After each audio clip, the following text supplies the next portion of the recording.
मैं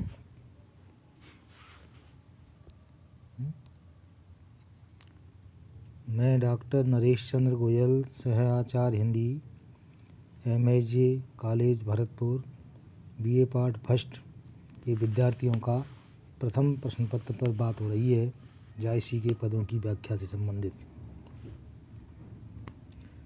जायसी के पदों की व्याख्या के अंतर्गत पंक्षी ने रतन सेन से कहा कि तुम नागमती का संदेश क्यों पूछ रहे हो? तुम जोगी होकर भी पूर्ण रूप से योगी नहीं हो, तो उसके बारे में योगी की क्या क्या परिभाषा हैं वो बताता है पंक्षी। तब इसके माध्यम से कवि ने आगे के पद में बताया है, हो ध्रुव अचल सो दाहिन लावा, फिर सुमेरु चितौर गढ़ आवा। देखूं तोरे मंदिर धमोई, मात तार आंधर भय रोई। जस सरवन बिनु अंधी अंधा, तस रई मुई तोय चित बंधा। कहेस मरो को काबर लेई, पूत नाय पानी को देई। गई प्यास लागी ते साधा, पान दीन दशरथ के हाथा। पान न पिए आग पे चाहा, तोय अस सुत जन्मे अस लाहा। होए दशरथ होए भगीरथ, कर तय फेरा। जार समार मरण के फेरा। इस पद के माध्यम से पंक्षी रतन सिंह से कहता है कि हो ध्रुव अचल सो दाहिन लावा। मैंने ध्रुव के समान अचल होकर के, जैसे ध्रुव एक तारा होता है वो अपने आकाश में स्थिर होता है, वो एकदम स्थिर है, इधर उधर नहीं हो सकता है, उसी के समान होकर के मैंने दाहिनी लावा, दाहिनी होकर के चक्कर लगा लिए हैं उस सुमेरु के समान मैं चित्तौड़गढ़ पर पहुंचा। फिर सुमेरु चित्तौड़गढ़ दाहिने चक्कर लगाता हुआ मैं सुमेरु पर्वत के समान चित्तौड़गढ़ पर आया हूँ। देखूं तोरे मंदिर धमोई, मंदिर कहते हैं महल को। मैंने तेरे मंदिर महल को देखा तो धमोई, वहाँ कांटे लगे हुए थे, कंक्रीट थी अनेक प्रकार की, ऐसे पेड़ पौधे लगे हुए देखे थे। माँ तो तार आंधर बह रोई, और तेरी माता तुझे न पाकर तेरे वियोग में रोती रोती अंधी हो गई। माँ तो तार तुझे न, माता के द्वारा अपने पुत्र को प्राप्त न करके माता तेरी रो रो करके अंधी हो गई। जस सरवन बिनु अंधी अंधा, उसकी दशा पंक्षी कह रहा है राजा रतन सेन से कि तेरी माता की दशा जो है श्रवण के माता पिता के समान हो गई थी। जब श्रवण के माता पिता की एक दंत कथा है कि श्रवण ने अपने अंधे माता पिता थे उसके, वो अपने तीर्थ यात्राओं की ले गया था कांवर में बैठा करके, तो उनको प्यास लगी थी, तो सरयू नदी के किनारे वो मटका में पानी लेने गया था। राजा दशरथ उस समय शिकार खेल रहे थे। उन्होंने किसी जानवर की आवाज़ समझ करके शब्द बेड़ी भान चलाया, तो वो श्रवण कुमार के लगा और माता पिता उसके वहीं पर उसकी बिना प्यास के ही ख़त्म हो गए थे। ये इसकी दंत कथा है, इसको ध्यान रखना है।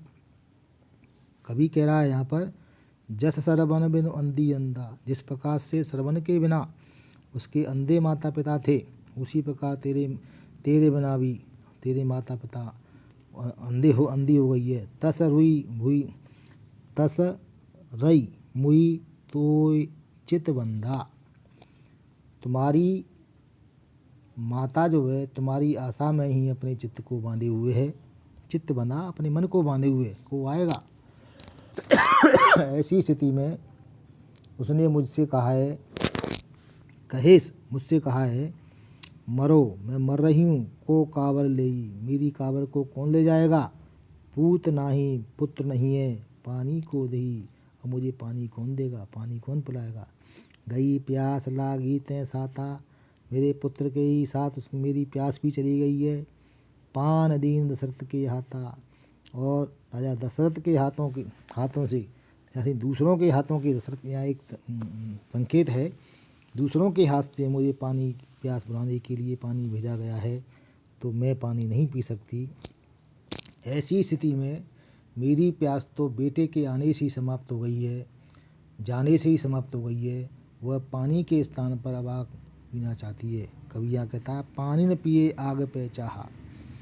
पंछी दशरथ से राजा तनसेन से कह रहा है वो पानी पीना नहीं चाहती, आग पे चाहा, आग की इच्छा करती है। यानी उसके पुत्र के वियोग में आग जल रही है उसके।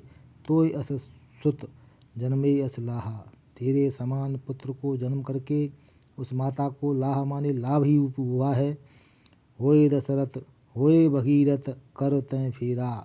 अब तुझे भगीरथ के समान ऐसा ही प्रयास करना पड़ेगा जिस प्रकार से राजा भगीरथ ने अपने पूर्वजों की तारने के लिए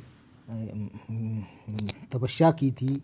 और तपस्या आकाश से गंगा को लेकर के पृथ्वी पर आए और पृथ्वी पर जब गंगा बही तो उनके पुत्रों को संतुष्टि मिली।